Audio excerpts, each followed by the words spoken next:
participants of the Leadership Summit. My name is Sven Faulkner and I'm the Vice President for Programming here at Hope Media Europe.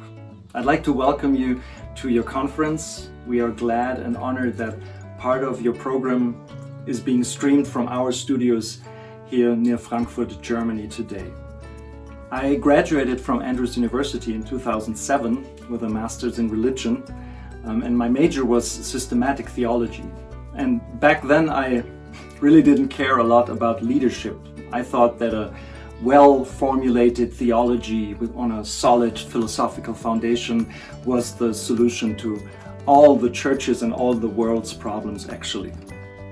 Today I'm in charge of a team of producers and audio-video professionals who couldn't care less about philosophical theology. So I have very quickly found a new appreciation for leadership as a skill set, as an art to be studied and learned. And I hope that today will be a great learning opportunity, a great networking event for all of you. I wish you all the best and God's blessings. Oh, are we already on air? A welcome to the Andrews Leadership Conference 2020, this time from the Hope Media TV studios from Alsbach-Hähnlein in Darmstadt, close to Darmstadt, or close to Frankfurt in Germany. And I would like to hand over to the Andrews University campus to Michigan. Dr. Brandt. Thank you. Thank you very much indeed, Jay, for this kind introduction. And the first thing I spot when I look on my slides is not even I can spell my name properly. You will find that there's an M missing, and I thought I had corrected it, but for some reason it disappeared again. Not quite sure what that's going to teach me, but anyway. I am truly delighted to be able to join you here from Germany, after having looked so much forward to coming to be with you in person last year. And of course, we all know that everything in person has disappeared for a little while. And so I'm very grateful that I can join you on this way. Sometimes I do love technology, not all the time. I'd just like to give you a brief overview of our journey here together. Jay has already done most of the job. I have got a couple of slides in case an introduction was important, but I feel I can really skip through it quite fast, as Jay has very kindly introduced me already. Very lovely. I then like to take a look at the context in which we are operating. And I think COVID is only one element that has really shaped our present. What are the consequences that we experience? And so first I look at what are the conditions that shape the context, then what's the overall consequence, and then also what are actually, I always like to say, what are the bare necessities that enable us to thrive in the context that we are experiencing in the 21st century. And the question is also, what will help us to deal with it? And for that, as the title already indicates, I will look a little bit at collaboration. And I think most of us will have experienced that collaboration is not always easy, especially in diversity. And there were some really beautiful things said already in the first hour that made my heart open, because I just thought there was so much beautiful insight around the necessity, the beauty, and the possibility that lies in collaboration. So while I want to look at some challenges, I will also like to look at some approaches that will help us embrace diversity more successfully. And first generally, and then also in the cultural context, because I think what the core of the initial discussion is really how cultural diversity in particular can contribute to innovation generally. And as you might know, for that last bit of wisdom, I will draw on a book I had the great honor and pleasure to work together with 5 other amazing people as authors and another 145 who were contributing to this particular book. But I'd like to start, as I say, quick whiz through with an introduction about myself. As Jay already rightly said, I started with architecture. On this slide, I can really skip over because, followed by an MBA at London Business School, because architecture was a compromise gone wrong between fashion design and computer science.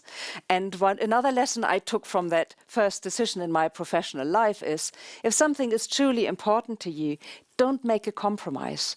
Be patient, wait, and have, really understand where your heart lies and follow that, and opportunities will open up.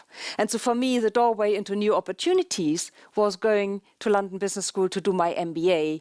And I still remember when in the interview, the faculty member asked me, "So Bettina, what would you like to do when you finish?"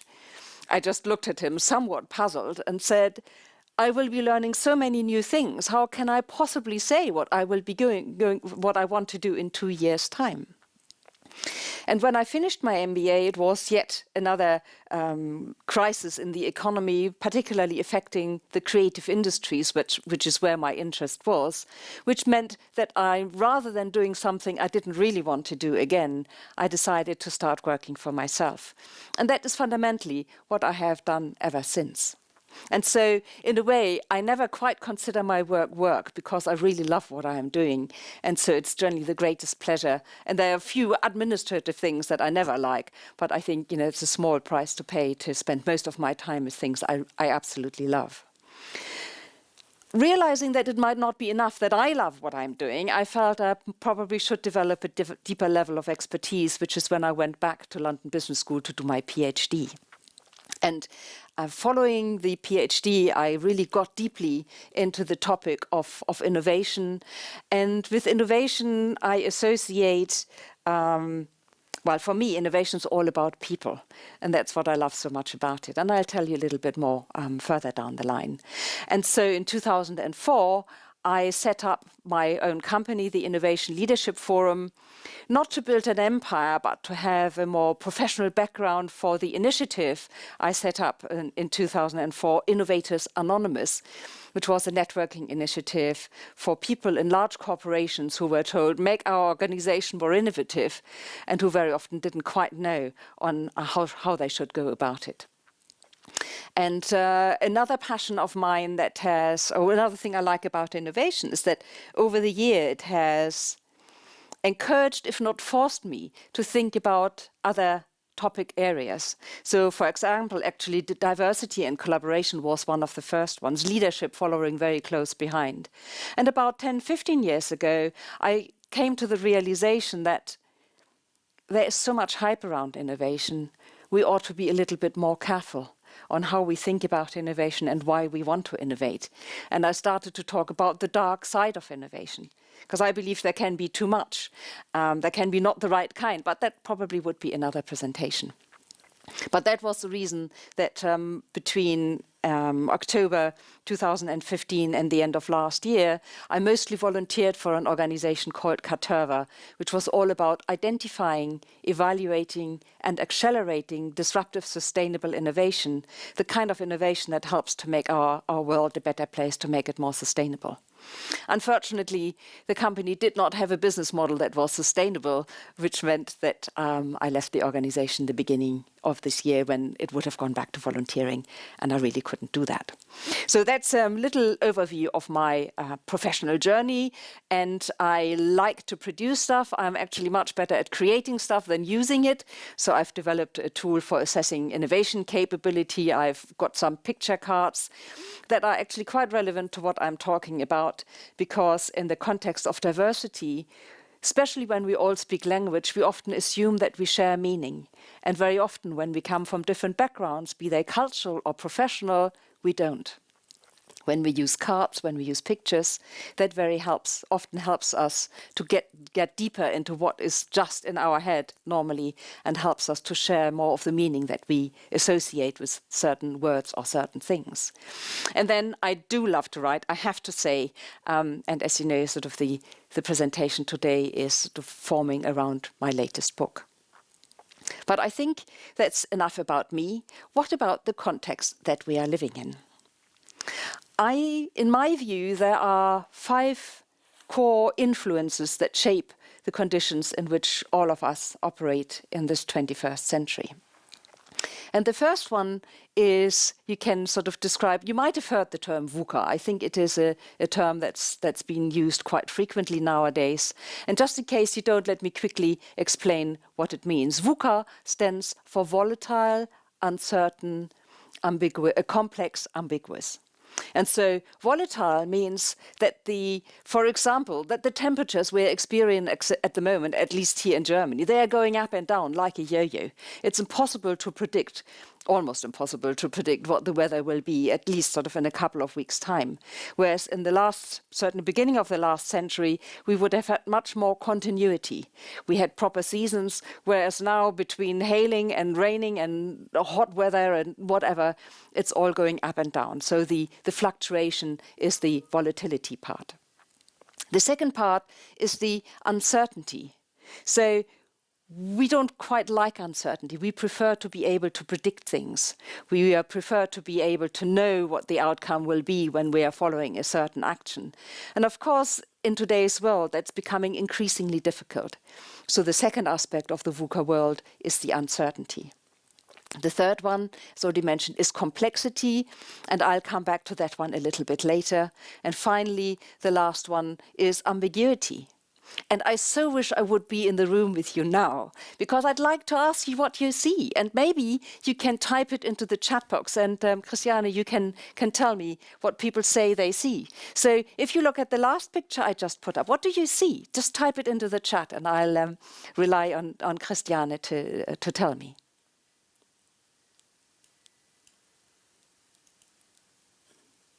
Anyone?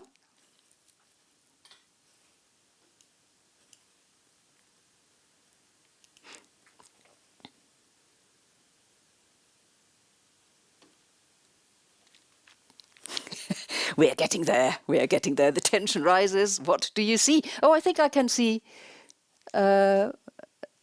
change. Duck. Oh, oops. What? Duck swimming. Oh, yeah, now I can see it a little bit. But wonderful. Duck, rabbit. Yeah, wonderful. Thank you. Absolutely brilliant. So some of you look at it and see a duck. And some of you look at it and see a rabbit. And you are both right. And that's what ambiguity is about. You know, there might be two states that are equally true. And again, I think sort of as human beings, we tend to prefer the one right answer. So that might be a bit of a challenge. So VUCA is the general context. But, you know, what is it? How did we get there? How did we arrive at these VUCA conditions? And I think there are 5 elements to that. The first one is that I truly believe that the pace of change has been accelerating. And I've always stated that. And then I was really pleased when I found this graph, which has been created by a friend and colleague of mine, Nick Obolensky, who basically identified the rate of change that had been introduced in a number of different areas. And it's not really so important that you can read the different areas. What is important is that from 2000 BC up till 2000 AD, the different eras seem to have developed in parallel and at quite a gentle pace. And then something happened around the turn of the millennium that meant that the rate at which change was being introduced exploded exponentially.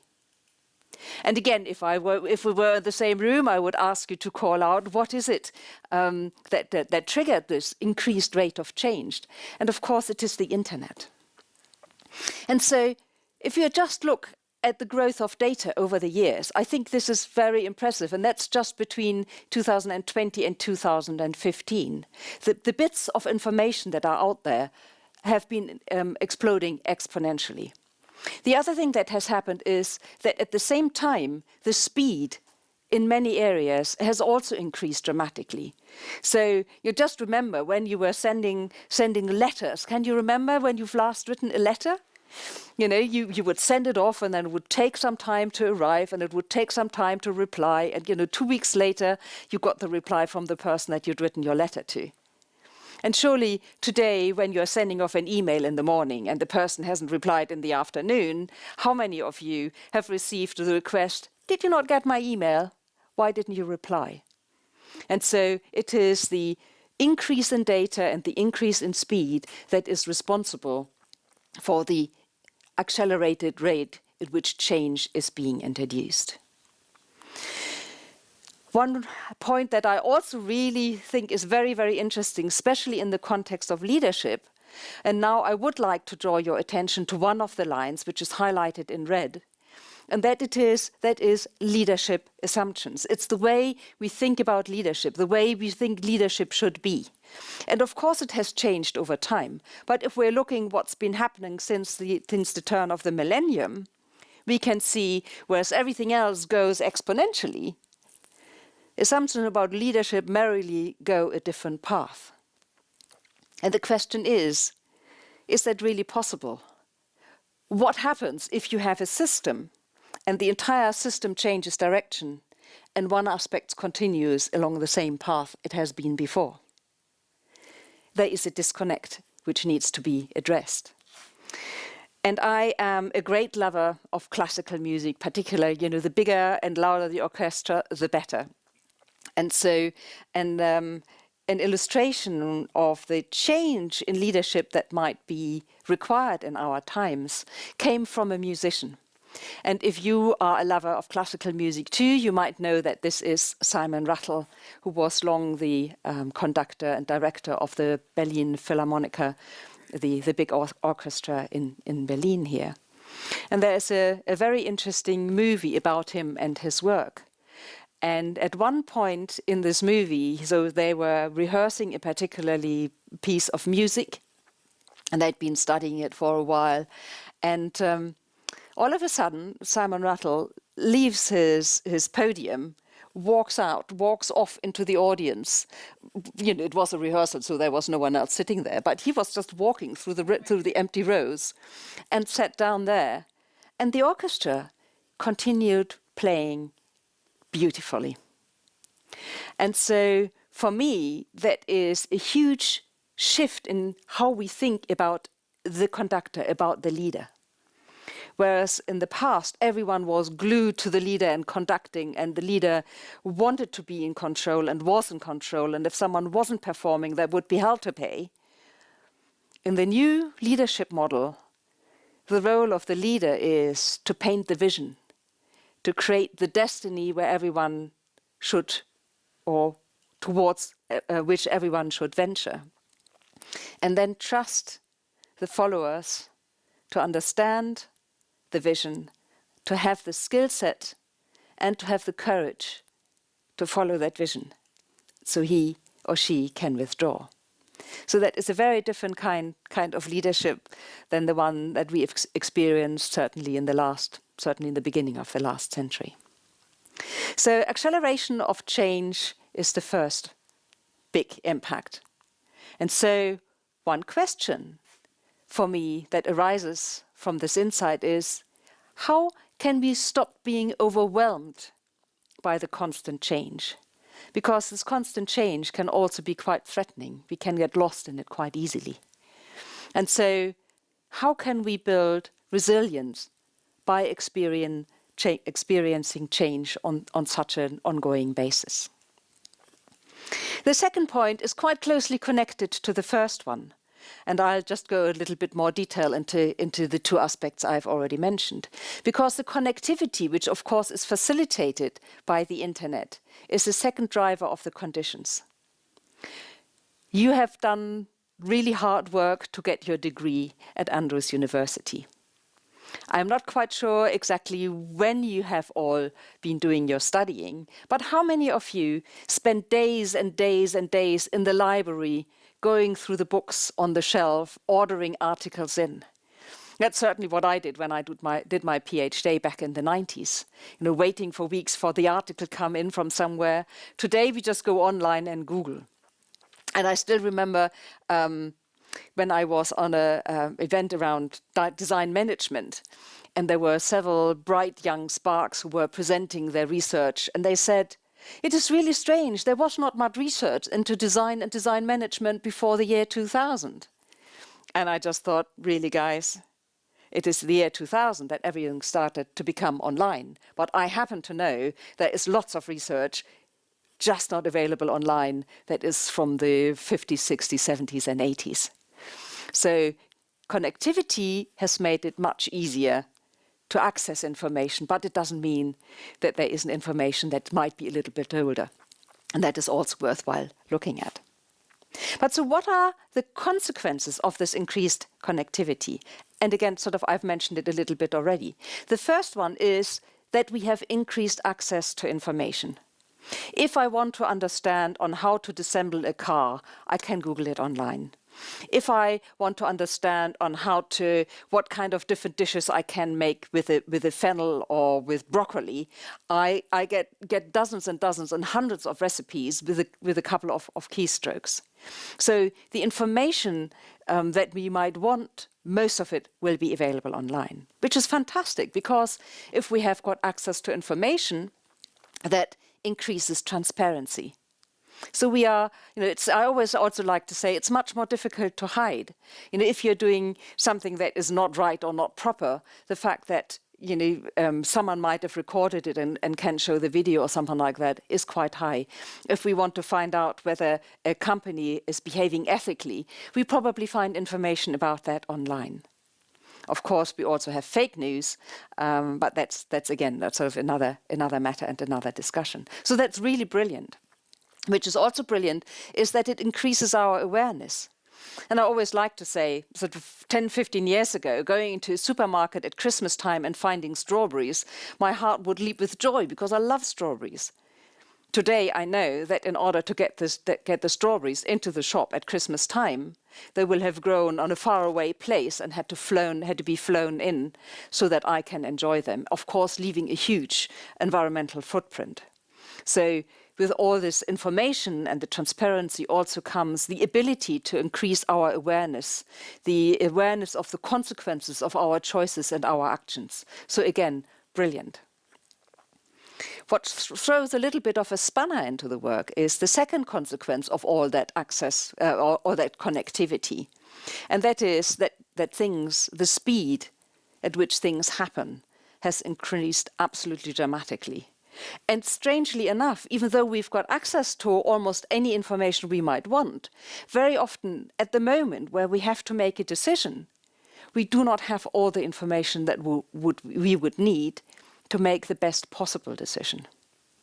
And what I also find, that the speed with which new generations of products are being put out generally about things happening means that I am left completely confused. If I have to buy a new computer, I wait as long as I possibly can, because if I go in the shop and say, well, I'd like the latest model, they show me sort of a whole array. And I just do not understand why this one is better than that one. And when I'm buying a new washing machine, it's got 1,000,005 programs, and I don't understand why I should use this one and not that one. And, simplicity, please.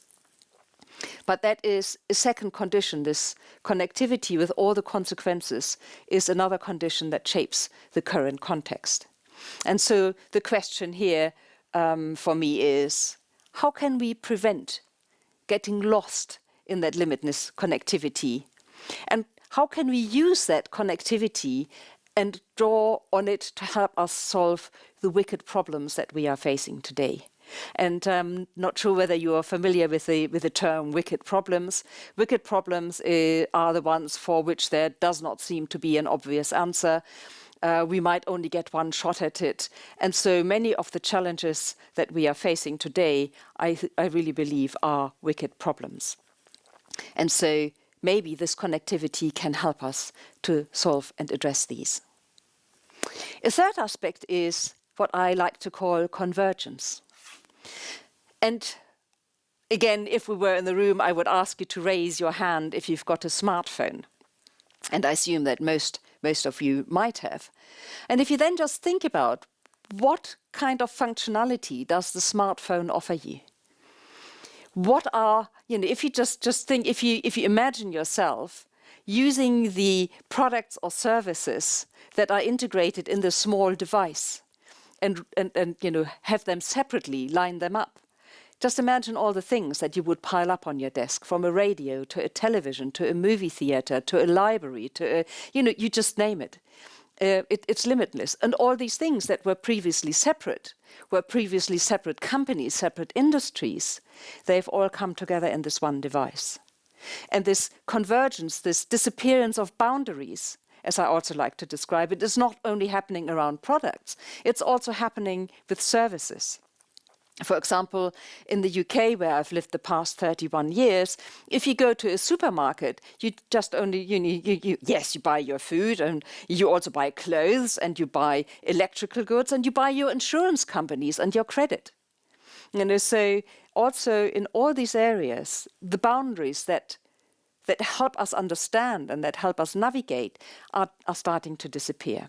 And whether it is in the industry, I never had a television, yet I can watch movies in many other ways. Sort of movies, television, the entertainment industry, all the previously very clearly defined boundaries are disappearing. And in manufacturing, if you think about 3D printing basically condenses, if we are a little bit clever and with a little bit of help, we can design simple things on the computer, then go to the shop at the corner and print them off. So again, boundaries are blurring. And I think most impactful of all of them is the blurring of boundaries between our personal and professional lives. And I think nothing has made that more clear than COVID. Yet I would argue that even before COVID, the lines between the professional and personal lives were completely blurred. And I'd just like to remind that the iPhone only came out, that started this whole trend about blurring the boundaries, for me at least, between personal and professional lives. That was only 2007. So it's not that long ago. And I bet you, if I would have asked you in 2007, would you like to make yourself available professionally 24/7, 365, you would have declared me insane. Why would I possibly want to do that? And yet, I would like to challenge you and ask, do you not answer an email after office hours? Might you not look at your inbox during your holiday? I certainly do, even though sometimes I'm really trying to avoid it. But sometimes looking at my inbox every day is a small price to pay compared with coming back after a week's holiday to find, I don't know how many hundreds of emails in my inbox. But that was not a conscious choice. I didn't decide that that's what I wanted to do. It was technology that enabled it and changed our behavior in quite significant ways without us making a conscious choice. And so for me, I think this thing about convergence, the blurring of boundaries, brings with us changes in behaviors and possibly values. And for me, convergence is one to become very aware of, because I think, as I said, it influences our behavior, and we should think whether it changes our behaviors in ways that we actually want. And it really saddens me to go into a restaurant where 4 people sit around the table and all 4 of them just look at their iPhones instead of having conversations with the people around them. When I'm driving home from the supermarket on my bicycle and I just notice the beautiful day and the beautiful flowers and trees that are along my way, and then I just see all the people who are walking, half blind, half stumbling into things because they've got their face in their iPhones. So I think we should challenge ourselves to be more observant with how technology influences and impacts our behaviors and whether that's what we actually want. The question here for me that arises, I think this disappearance of boxes makes us feel threatened. And by the way, there's a very good reason. Because the way our brain organizes information is in boxes, literally. So, like, for example, you've got a box. If you see an animal, like, is it a cat or is it a dog? And it goes into the corresponding box, and then we know what to do with it. So the boxes are there to help us maximize the energy use in our brain, and also help us understand whether we can relax or whether we need to get into fight and flight mode. So our brain loves boxes, and that's why I think the disappearance of them feels somehow a little bit threatening.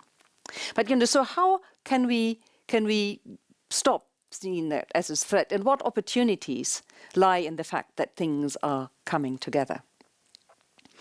I've got two more. I think what is also significantly changed, and it was really lovely because, again, it came out in the conversations in the first hour of today, is that we as users, as consumers, have also changed. And what I mean by that is, let me illustrate that through this framework that, it's getting on a little bit. It's been created around the turn of the millennium, and I really still find it quite useful. It looks at two dimensions. One is the time dimension, and the other one is the competences that are required of organizations. So in those nations, at least, that were affected by the war, the first bubble around the 50s is that people were just glad to be able to buy things again. I'm not quite sure whether it was exactly as extreme as it was here in Europe, in the US, but certainly here in Europe, people were glad to find things back on the shelf. And so it's almost from the company perspective, whatever you put on there, people will go and buy it. That didn't last too long because we are not daft. We realized it's nice to have things, but it's even nicer if they last a little bit. So on top of the accessibility, availability, came a desire for quality. And so not surprising, that's the period when we saw the rise of the quality movement. Add on another few years, a decade or so, then it was not only that we wanted stuff to last, but it had to be about me. And that's when we had mass customization. So the consumer was starting to have an influence on the shape and form, or at least color, of the products they were buying. And then in the last bubble, it was that we wanted stuff that was of good quality, i.e. it lasted, it was about us, and it had to be something more. It had to be an experience. And that was the rise of the brands, because when you're buying a certain brand, there is more than just the tangible thing itself. It is whatever you associate with it. And so the thing here is that it is not an either or, but it is and. And here I would like to invite you again to think about, so if availability, quality, being about me, being about an experience has influenced the consumer purchasing decisions in the past, what is it that influences consumer purchasing decisions today?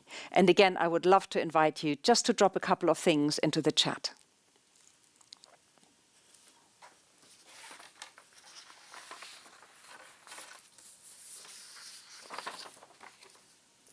Anything coming up? Whoops. Yeah. Experience our life more than values, make resonance. Oof. That's too fast for me. Speed, security. Yeah. Status. Yeah. Meaning and purpose. That was the one I was waiting for. Yeah. You see, I was waiting for a particular answer to pop up because I think it's really quite interesting. This is a question I always ask, and it is quite interesting to observe that in certain contexts, generally with young generations. So when I'm teaching and I'm in front of younger audiences between 20 and 30, it doesn't take half a second, and environmental and social considerations, i.e. purpose, will come up. And personally, I take really heart in that because I think this is exactly what we need. We need to make decisions much more with social and environmental considerations in time, because otherwise I think our poor little planet doesn't have much of a chance. So it also means that we shouldn't be doing things for people, but with them. And again, I just thought it was so beautiful. I tried to make a note, but I think it was Ralph who said that teaching is not, the boundary between teaching and the taught is shifting, that it is not, I'm telling you and you have to listen, but it's becoming more a collaboration. It is becoming more on an eye level. And this is basically what this is about. So over time, it has been really from telling people what they want, to pretending that you take into consideration what they want, to actually starting to involve them, and now really trying to seek true collaboration in what we are creating. And so if you're familiar with innovation terminology, this whole issue around open innovation meaning that you are allowing ideas from the outside the organizational boundaries to come in, and ideas that you are not using internally to go out. and crowdsourcing, where you basically bring together people who've never known each other before to co-create something collaboratively. So this is what is happening. And so the question here is, again, how can we stop feeling overwhelmed by all the ever-increasing demands that are more and more difficult to all fulfill because there are so many of them, and basically use them to create more sustainable or perhaps even generative offerings. And then the final one, which is the one I am connected to strongest and most worried about, and I think that's the most critical one, is really the challenges to humanity that we are facing. And what I find quite interesting about these challenges is that there seems to be often a contradiction. What is the challenge for one could be the solution for another. For example, the people suffering with obesity and the amount of food that is being thrown away every year by the developed nations, which is up to 30% of purchased food, would solve the problems of the other part of the population that is dying of starvation.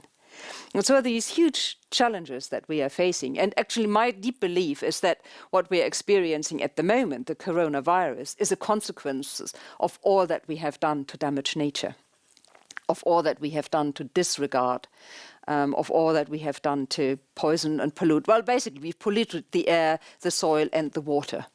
And now we are facing the consequences. And so that for me is really, out of these 5 conditions that shape the 21st century, this is the one I guess we need to worry about most, at least in my view.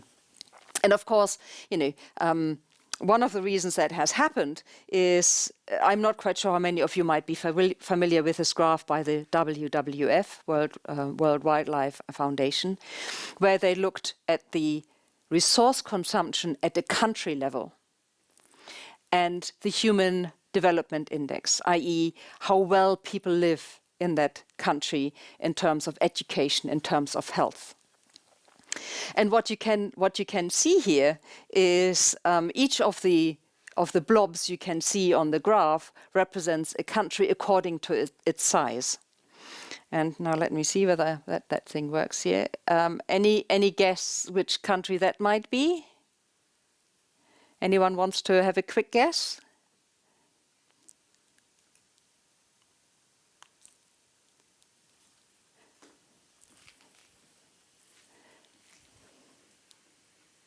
Anyone? Well, it's the country that you all, well, not all of you, but it's the United States. And so as the saying goes, if everyone on this planet wanted to live and use resources as the people in the United States and most of the other developed countries, we would have needed 4 planet Earth by 2020. And I know that there are some people that are very, excuse me,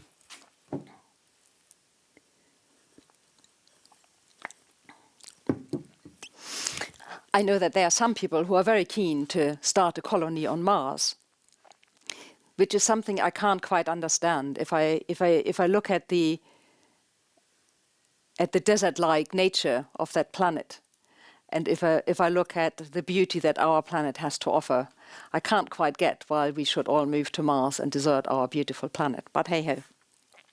Big challenge here is that the countries that are the emerging and the developing countries all have the same trajectory.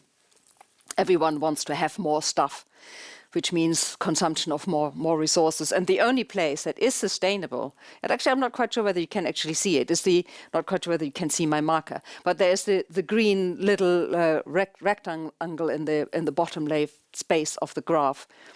If we wanted to be truly sustainable, and if everyone on this planet had the right or had access to the same amount of resources, that's the only place where we should be.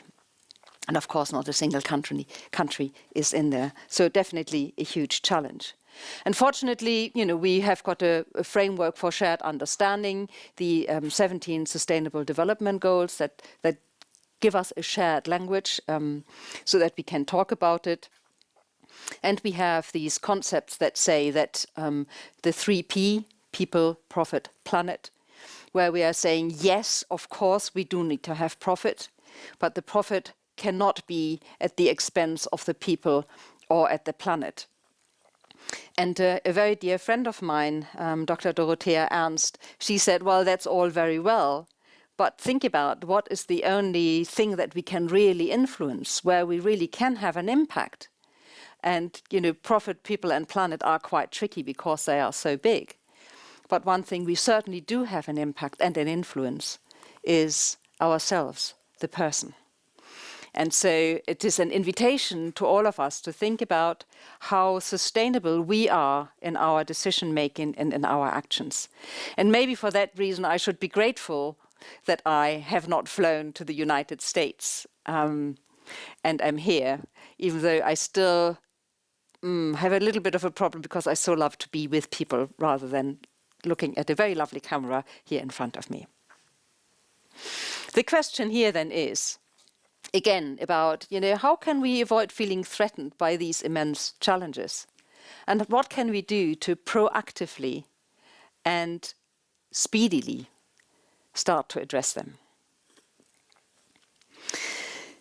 So the consequence, the overall consequence of these 5 conditions for me is actually what I describe as the perfect storm of complexity. And what I think is really important here is to differentiate between something that is complicated, like this system, and something that is indeed complex. And why is that important? Why do I believe it is important? A complicated system is not easy to understand. Yet, if we are studying it, if we are analyzing it, if we are spending a lot of time and effort, we will be able to understand how it works. And what is more important is, by understanding how it has worked in the past, we can manipulate it and influence in how it will behave in the future. And this ability to influence, with that comes a certainty of the outcomes that we create by manipulating the system. And again, you know, this is what we like to see in most organizations. They want to have certainty. If I'm investing in this new product, what will be the outcome? What will be my return on investment? How many new customers will I gain? That is very, very difficult to predict, because introducing a new product or service into the market is injecting a new element into a complex system. And in a complex system, we can study it. We might understand on how it has behaved in the past, but it will be impossible for us to predict how it will behave in the future. So we need to have very different mechanisms to sense, to observe, if we want to succeed in a complex system. And just sort of to reiterate that, I always love this definition by Herbert Simon, which goes back quite a long time, which I'll read out. I know you can read, but I just like to read it out as well. Complex systems are systems that are made up of a large number of parts that interact in non-simple ways. In such a system, the whole is more than the sum of the parts, not in an ultimate metaphysical sense, but in the important but pragmatic sense that, given the properties of the parts and the laws of their interaction, it is really, really difficult. Now I diverge. It's really, really difficult to make any conclusions about the system as a whole. So by understanding the aspects of a system, you will not necessarily understand the system in its entirety. And I think that is one of the key challenges that we are facing with the challenges to humanity that I mentioned, because all of these things, nature, us being part of nature, is a highly complex, interconnected system. So we need to find different ways. If we want to address these challenges, we need to find different ways of dealing with it. There is, however, a very sort of simple way to think about it, because this is called the law of requisite variety from a cybernist called Ross Ashby. And he basically, and once you know it, it makes sense, as I like to say, as I said earlier today, the really good things are very simple, yet not all simple things are very good.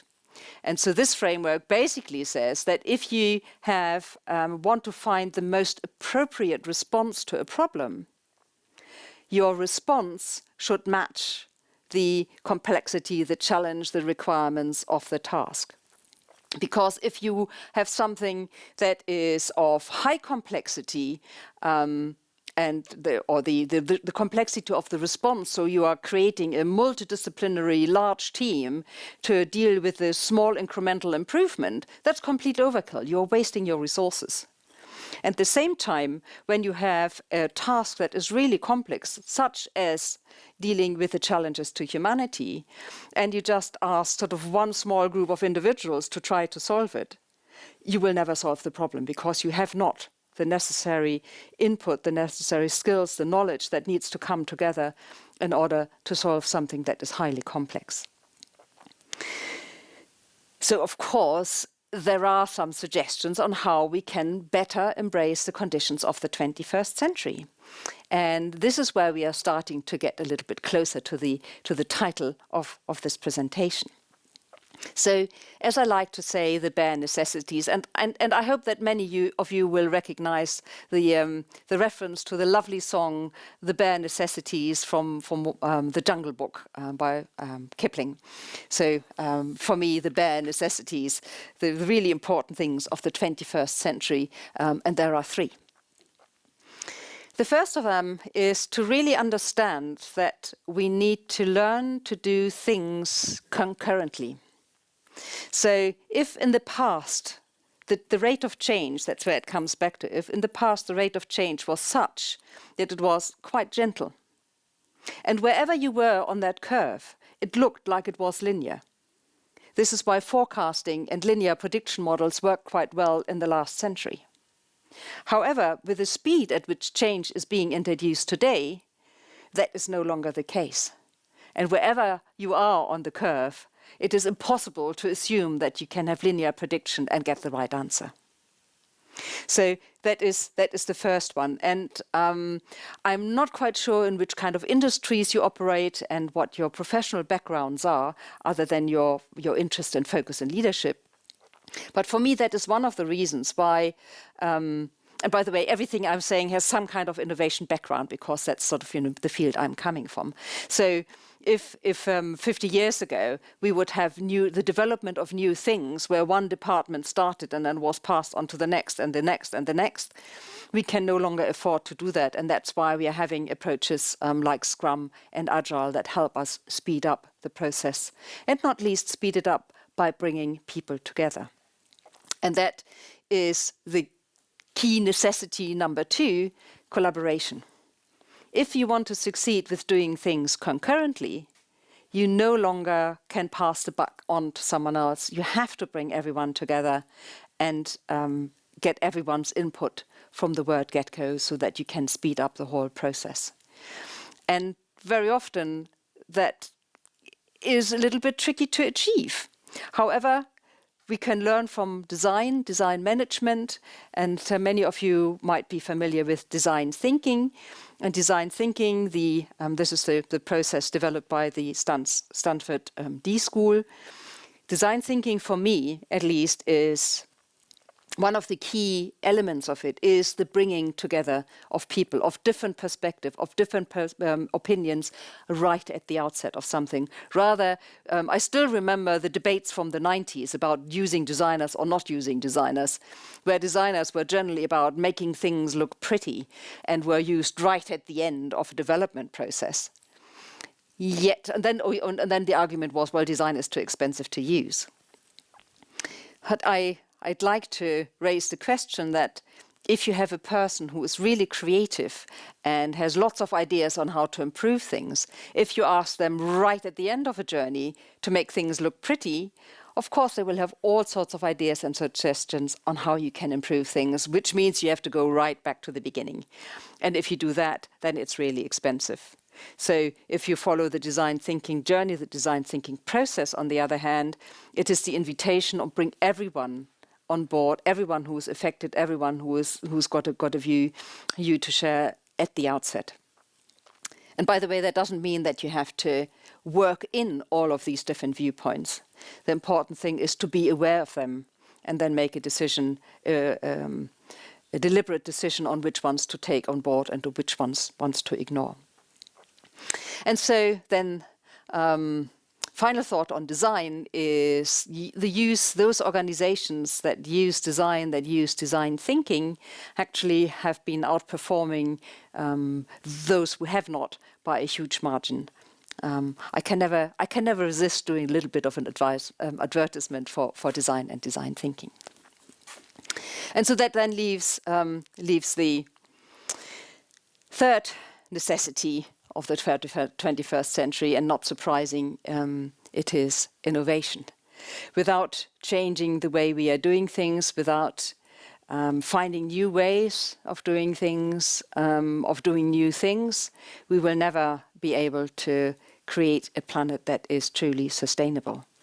And on the journey towards doing that, what is really important is to understand that there's a whole landscape of innovation out there, or I like to call it innovationscape. So there are different types of innovation, such as product-related innovation, process, services, new business model-related innovation, and there are different levels, from incremental to radical to transformational. And another reason why I always like to share this chart is that if you're starting in the bottom left corner with incremental product innovation, you can give it to the R&D department or to the marketing department, and they can sort it out, no problem. But the further you move from the bottom left to the top right, the more people need to be involved if you want to succeed. And when you're reaching the point of business model, perhaps even already with a process innovation, you need to go outside the boundaries of your organization to succeed. Because very often the business model will affect on how you collaborate with your suppliers, on how you engage your customers. And of course, when we are reaching the step of societal innovation, we need to involve almost everyone. We need to have the entire perspective. And if you are wondering what POC 21 stands for, it stands for Proof of Concept for the 21st Century. And it went alongside the global summit, where all the world leaders are coming together to decide on the path towards the future. But what POC 21 did is they 150 or so people came together on a plot of land outside Paris, and they were trying to model different ways in which we as societies can live and work together. I'm pretty sure if you Google it, you will find some more information about it. And if not, you can always reach out to me and I gladly share some. So the innovationscape is very helpful also to understand on where we are innovating and understand how many people we might need to involve if we want to succeed. So that then gives us this picture. So in essence, for me, where we are today is the drivers of the conditions, rate of change, connectivity, convergence, changing consumers, challenges to humanity, which leave us with truly unprecedented levels of complexity. And the key thing about complexity is what works well in complicated environments does not tend to work in complex environments. And so what that means is that really there needs to be much more focus on concurrency, collaboration, and innovation. So, how to answer the following questions then? The questions that I raised at the end of the introduction of each of those 5 drivers of the conditions in the 21st century. And, well, I've got one answer, which is diversity. And I really, really believe that if we can truly tap into the power and beauty of diversity, there isn't a problem that we can't possibly solve. And I'm feeling very reassured that I am not the only one. Of course, Albert Einstein said we cannot solve today's problems with the mentality that created them. Again, it is a call for diversity. It's a call to bring in people with a different mindset, with a different skill set, with a different view of the world. And I've got a couple more. We have Tim Berners-Lee, widely contributed to be the inventor of the World Wide Web, who basically said we need diversity of thought in a world to face the new challenges.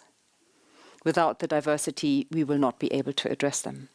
And then finally, Mahatma Gandhi, who said, our ability to reach unity in diversity will be the beauty and the test of our civilization. And I well and truly believe that. I think if we can't master that, we have very little chance of addressing the challenges that we are actually facing. So, but what all the fuss about? Why not just say we need diversity and let it be done? I would suspect that most of you will have experienced some of the challenges that come with diversity. And I'd just like to mention a few. If you just bring people together and expect them to know how to collaborate, coming from diverse backgrounds, you will probably be in for an unpleasant surprise. And the way I'd like to describe it is if you are bringing diverse people together without any further input, any further support, any further education, then you have a scenario where you have 1 + 1 + 1 equals -1. Because unless there is a willingness to understand and embrace the diversity, people will agree on the lowest common denominator. What is the minimum that we can all agree on? And that is the biggest waste of diversity you can ever have. So in a way, the best scenario you often face is this one, where there is just sort of misunderstanding and miscommunication. Because we all, through our upbringing, through our profession, through our experiences, develop lenses through which we see the world. And when I'm listening to something, when I'm observing something, these lenses filter out certain things. They get through, they feed into my brain what is relevant, meaningful, and important to me, filtering out the rest. And unless I'm really aware of it, what I then pass on to the next person is my understanding of something rather than the original starting point. And I'm not sure whether you're familiar with the Chinese whispers, where you sit around a table and someone whispers something in the next person's ear, and then the person whispers what they understood. And it never ever, what comes out at the end is the same that was sent out through the communication chain. And that's the best scenario. And the worst, of course, as I mentioned, is something like this, where it is everyone against everyone, and we have a result of -1. And so what is going on? Well, one thing is the communication gap that I've already mentioned. One person communicates one thing, but how it is received by another might be completely different. And very often, especially if I mentioned that if we are all using English as a shared language, we assume meaning. But even there are all sorts of all these jokes about British English and American English, and the confusion it can cause when you talk about a rubber or when you talk about a hose. It means very different things in these two different places. And so we need to become aware that there is the potential, not necessity, but the potential for communication gaps.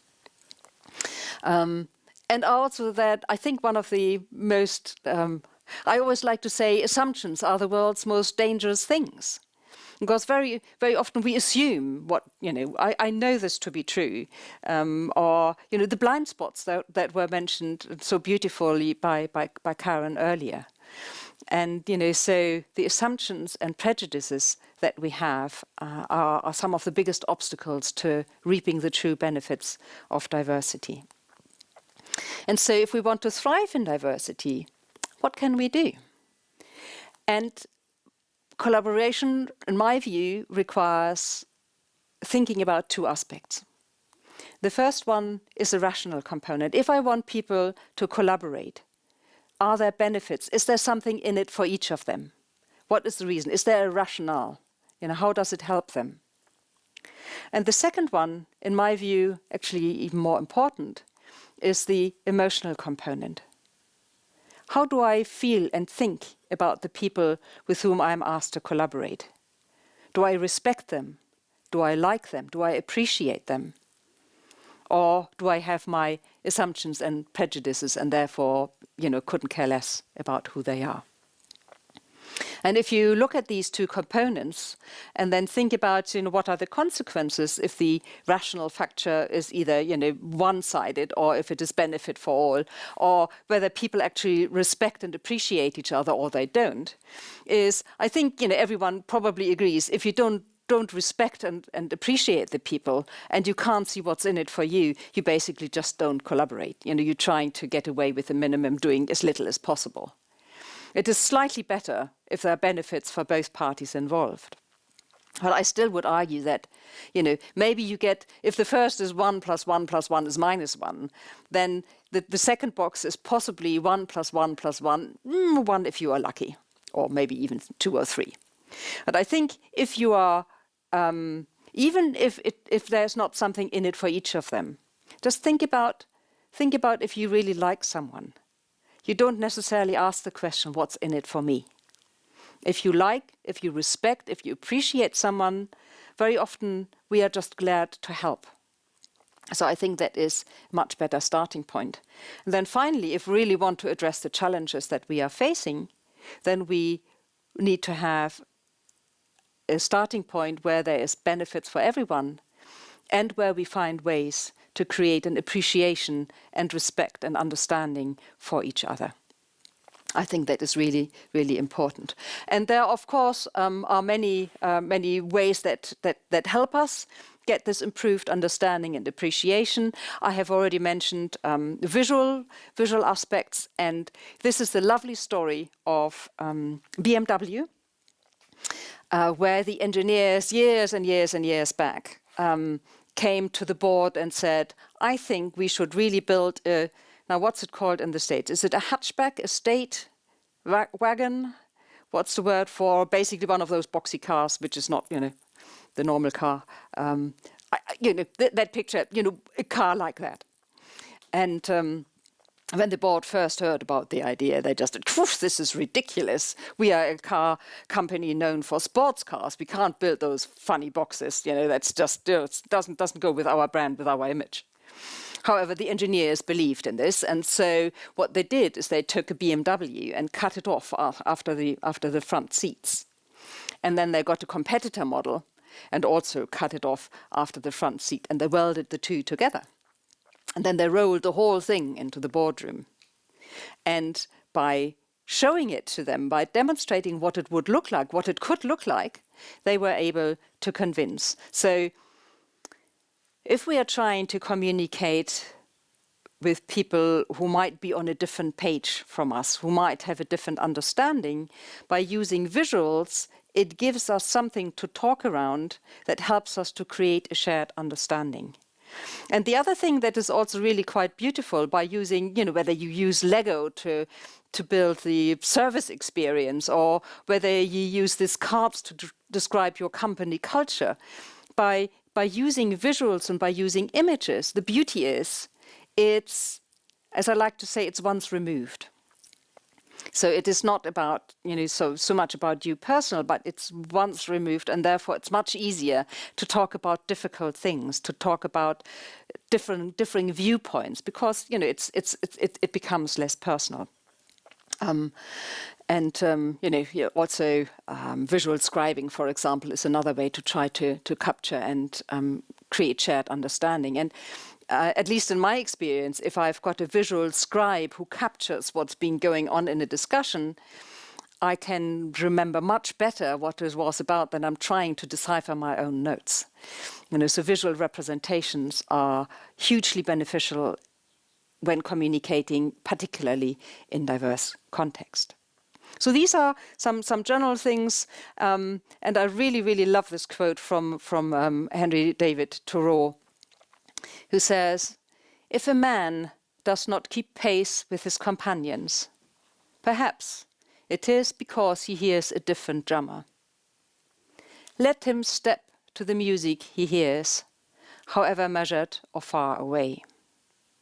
So just because someone else behaves differently, thinks differently. There is no one right way. There are different ways, and we never know quite the circumstances that drive people to do things differently from the way we are used to. They will have their own reasons, and so ours is not to judge, but maybe to ask, why are you doing it like this? And maybe I can learn from that by asking these questions. Having said that, I think it is also can be quite tricky to ask the question, why are you doing it like this? And the reason that is quite tricky is that I believe that our education system trains us very early on to believe that there is one right answer. And maybe when you start out on your learning journey, that's the intention. But the bucket is not used as a hat. 1 and 1 is 2, it's not 11. Or, whatever it is, so there are these absolute truths. And I think this is so deeply embedded in our thinking that we don't challenge it anymore. So we always look for the one right answer. Whereas in a complex world, in the world that we are living in, there is no such thing anymore, however frustrating that might be. And so allowing other people to hear their own beat, to follow their own rhythm, and seeing what we can learn from that and how we can bring our different ways of looking at the world together to create something better is what we should aspire to, in my view. And there are sort of, a number of different tools out there that help you understand diversity. I guess many of you will be familiar with the Myers-Briggs, which is really useful for getting a broad understanding, even though I also say always be fair, always be careful with stereotypes. There are tools such as the Belbin team roles, which looked in the particular context of teamwork. What are the different roles that people need to take on board for a team to succeed? There are things like the curtain adapter innovator that looks at people's preferences, change all the time, whereas preserving as much as the status quo as possible. And some other innovation-specific ones at the 6 I's of innovation, which I like in particular, because it looks at the entire journey from idea, opportunity identification, idea generation, evaluation, selection, implementation, and improvement, and the different mindsets that come with it. And most important for me, tied to purpose. Why are we innovating? Which I believe is a question that is not being asked enough.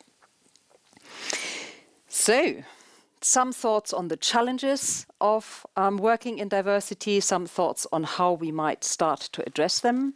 And of course, these were was talking about diversity in general. And there's also a useful framework that I'm pretty sure some of you will have heard it in the context of national cultural diversity.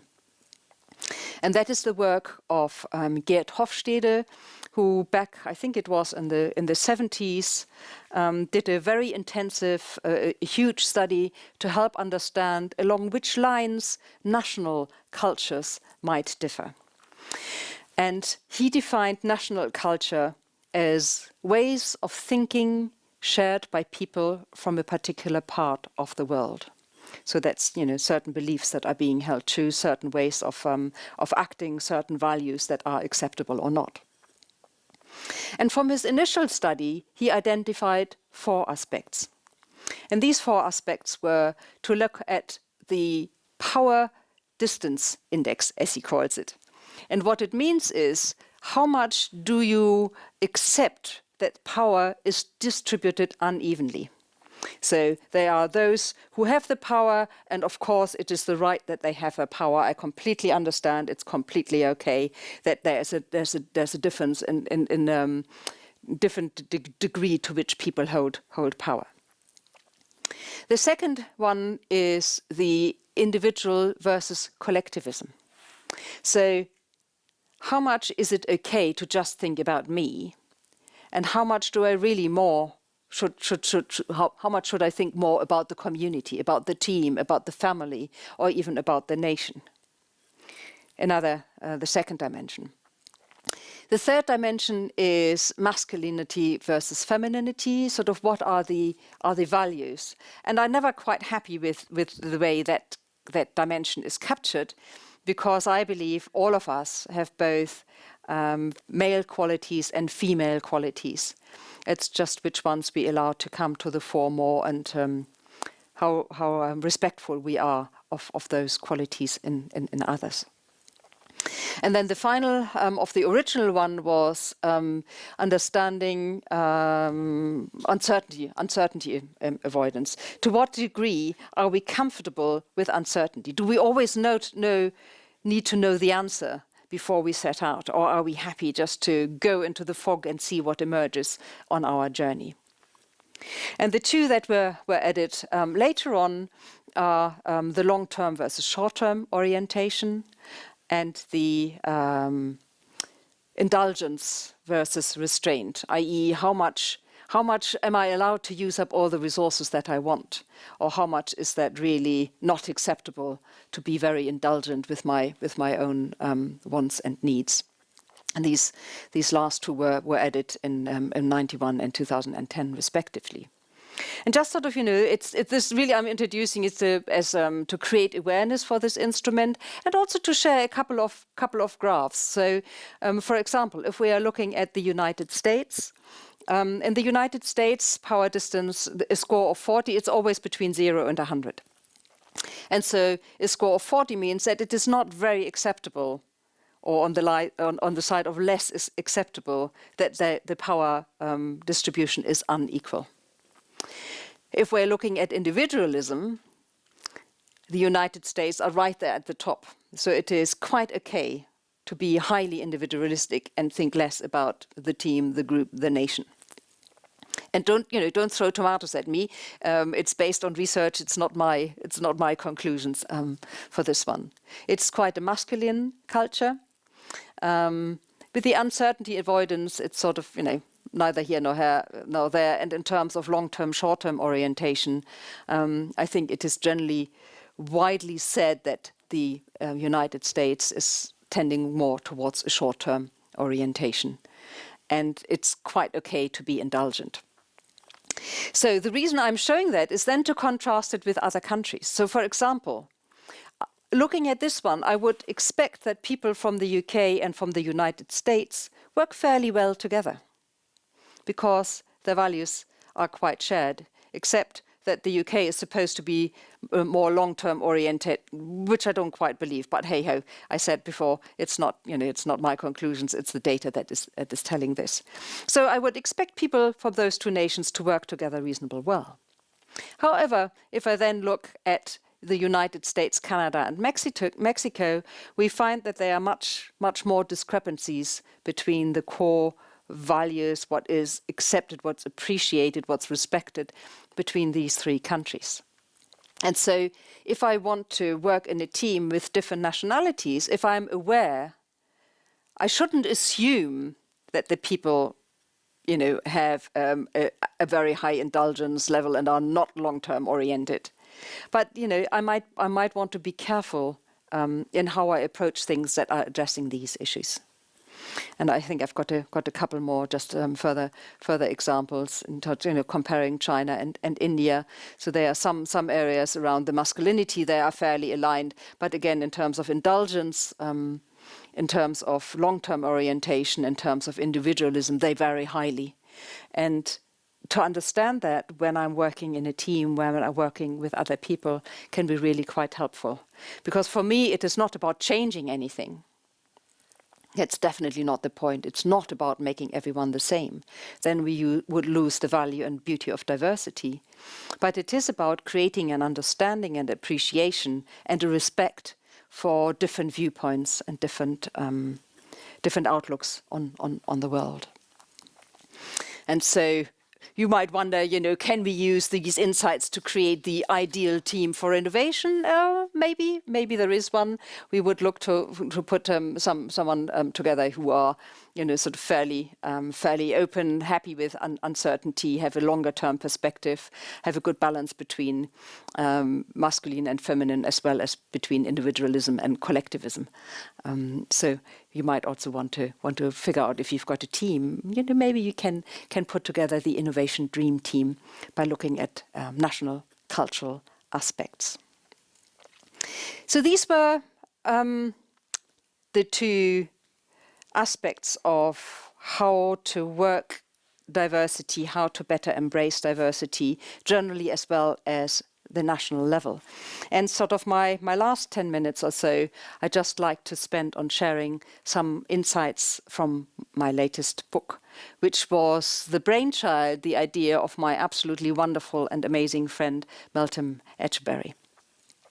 She came to me, and actually I will tell a little bit more about the book, a little story around the book in the workshop later on. Now I would just like to share some of the insights here. However, not before introducing the team. That picture was taken in a Zoom call when we celebrated the launch of the book back in November last year. And so we have, of course, Meltem Etcheberry. As I said, it was her idea to write a book around the beauty and power of diversity. And then we have Chris Igwe, who is an expert, who's written the chapter around leadership. We have Hande. So Chris, maybe a bit about the national background. So Meltem is originally from Turkey and now lives in France, has worked in many other countries. Chris is originally from Nigeria and has lived mostly in France and the UK. Hande has also got links to Turkey and lives in the UK. And we have Trina, who is Guatemala. Not if I just want to say Peru, but Guatemala, and now lives in France.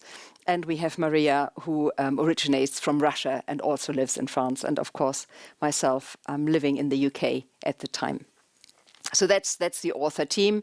And we had conversations with, or mostly Meltem had conversations with 145 people from over 100 countries who've worked and lived in over 100 countries. And I tried to color in the map. That's not the latest version, so there are even less white spots than there are on this map. And so it is really input from an amazing array of people. And when Meltem and I discussed, so what are the topics that we really need to understand if we want to work better in a multitude of different national cultures, these are the 4 topics that we identified. The first one was about, as we described it, what we leadership, but not any kind of leadership. We felt it was important that for the leadership to be authentic, and I could talk for that for a long time, but authentic and visionary. We also realized that it is about nurturing people. It is working with people, not treating people as numbers. I think that's one of the worst things that companies continue to do is, they need to cut the numbers, and they are talking about people and their lives and their livelihoods. So it is really about, what does it mean for nurturing people and culture? The third aspect is about innovative design and creation. How do we embrace that? And the final one is inspiring communication and relationships.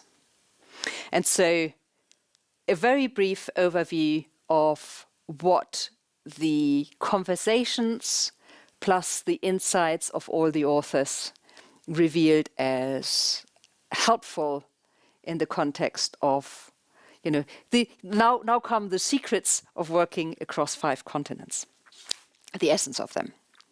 So for visionary and authentic leadership is, if you're going into a different country, it means that you have to be willing to take risk. You can't just assume that you know everything, and you need to try things out.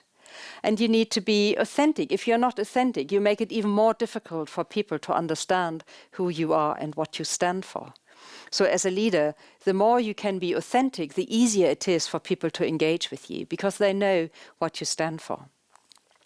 When you are entering new territory, you can't possibly know it all. You don't know the context. You don't know the history.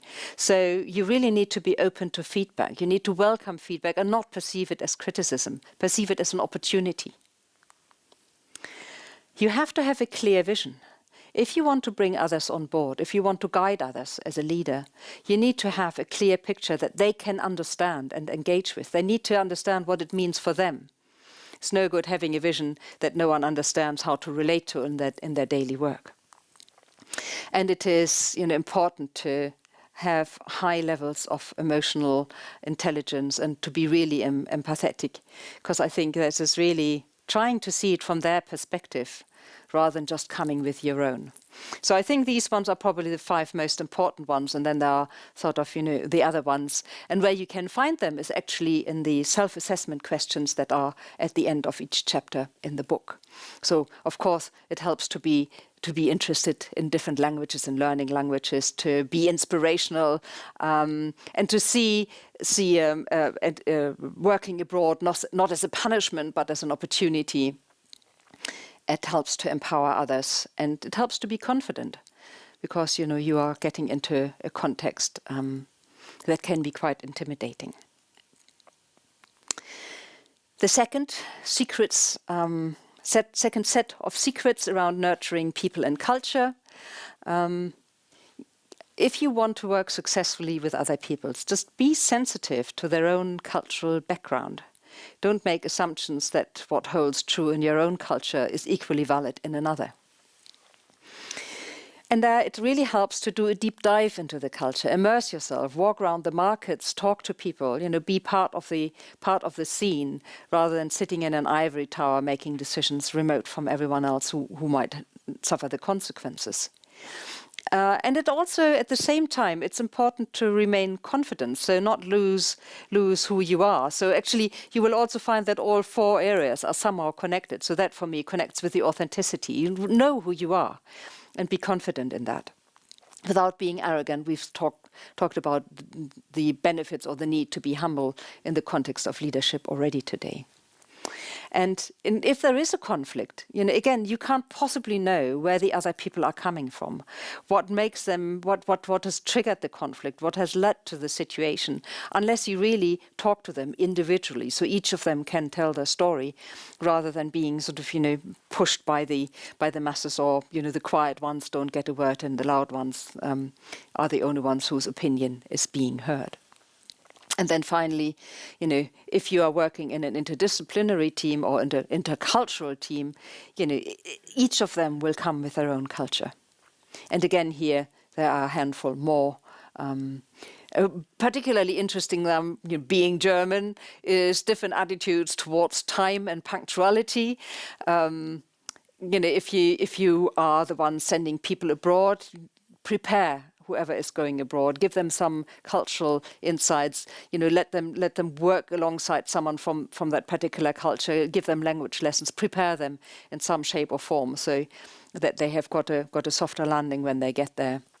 Again, the open to learning languages. And, I think the people who are really truly curious, who enjoy finding out things about other people, who like meeting new people, of course, will do much better than those who hate people and don't want to talk to anyone. For innovation, innovative design and creation, again, the curiosity. I think one of the biggest aspects for being successful in working in diversity generally is true curiosity. Not saying, and what do you think, just waiting for opportunity to bring your own opinion to the fore. And also to really believe in diversity, to believe in it. So if there are difficulties, to have the knowledge, to have the conviction, that is, if I can only tease out everyone's little bit of knowledge, and if together we can use that knowledge to shape something that hasn't been there before, I know that will be so much better than anything that each of us would have been able to create on our own. And the truth of that, I realized when I was on a judging panel for students who were design students were teamed up with business students. And we had the presentations, and I had been wondering, how should I be able to find the best possible team in this scenario with these presentations? And then something really interesting happened. Some of the teams, some of the pairs, the designer would go up and give her presentation, and the business person would give up and share her presentation. And they almost didn't look at each other when they went up and down from the stage. And then there were very, very few where those two people would go up together. And you could just see the respect and the appreciation. And the solutions these pairs had come up with were so noticeably different in a positive way. That was one of my, and that was back in the mid-90s. That was one of my earliest insights into the beauty and the power of diversity. If in a diverse context, each of them can give up from themselves, can give up a part of their own beliefs and whatever they hold true in order to give what they have and combine it, truly combine it, not have it run in parallel, but truly combine it with something from someone else. Really, the most beautiful things actually happen. You can tell I really believe in this. Open to change, just because it's done a certain way doesn't mean that you can continue doing it. Open to the ideas of others, of course, and really enjoying experimentation, not expecting to find the one right way straight away, but really enjoying the exploration, because from that we can learn so much. And again, a handful of others. One important point is really, if you want to create something new, if you want people to identify what they have to share, what their gift is, and how these gifts can be combined, you need to give them space and time. It doesn't happen overnight. It doesn't happen just like that. Of course, we need to believe in our own creativity, that we have got something to contribute, love working in teams. And I think what we also heard from the conversations is increasingly the sensitivity towards sustainability and drawing on nature as a source for inspiration, creativity and innovation. And then finally, inspiring communication and relationships is, again, just be aware. I think it is not about changing things, it's being aware, not making assumption, challenging ourselves to in our own way of behaving. I know I'm standing here in front of the camera, and I've already told you that I so much love to be in the room with you, because by looking into your eyes and to look in your faces, I would see if half of you had fallen asleep. I would see if you are smiling, or see if you are frowning, and that would give me the feedback that I can understand whether the way I'm communicating with you actually finds resonance, or whether I'm just talking here and probably talking to myself by now and everyone else is gone. So this interpersonal connection, this sensing hesitation, sensing rejection, sensing fear, sensing all these emotions, you can only really do if you're in a one-on-one situation, or if you're in a situation where you can truly apply your senses to understanding the other person beyond the words that come out of their mouth or from the piece of paper. When you communicate, what is the best way to communicate? Is it, it might be a memo, it might be an email, it might be a personal conversation. So what's the way that you really can connect with them, that is familiar to them more than anything? And then openness and transparency is no good, telling one thing to one and something else to another. That will never enable you to bring the beauty of diversity out in the task that you are working on. And then something that is really powerful, particularly in a diverse context, is storytelling. We all relate to stories. We all connect to stories. It's one of the oldest. It's the oldest way to communicate, to sit around the campfire and tell stories. That the fables and they all hold nuggets of wisdom, and these nuggets of wisdom are easy to hear and to listen to, because they are. I always describe stories as an invitation. If I give you fact and figures, that's the truth. But if I tell a story, then it is more an invitation to think about it, to engage with it, to reflect on it. So telling story in a diverse context is very powerful. And again, we have that's basically connecting to the openness and transparency. If you are using different channels for different parts of the diverse community, make sure the message stays the same. And also that you have a style that is bespoke to what people engage with, and find new ways to communicate. Maybe there are different ways that you haven't thought of that might be able to engage everyone. And with that, I've managed to speak very fast, I think. I hope it wasn't too fast. Just a quick reference to the workshop that will happen after the lunch break, where you will have an opportunity to reflect and share your own experiences, where we will also hopefully identify some best practice, leading practice, ideas, suggestions that others can take away. Think a little bit about diversity in the context, a specific context of innovation, and hopefully you all leave with some particular insights and implications for leaders. With that, I am open to questions, comments, and reactions.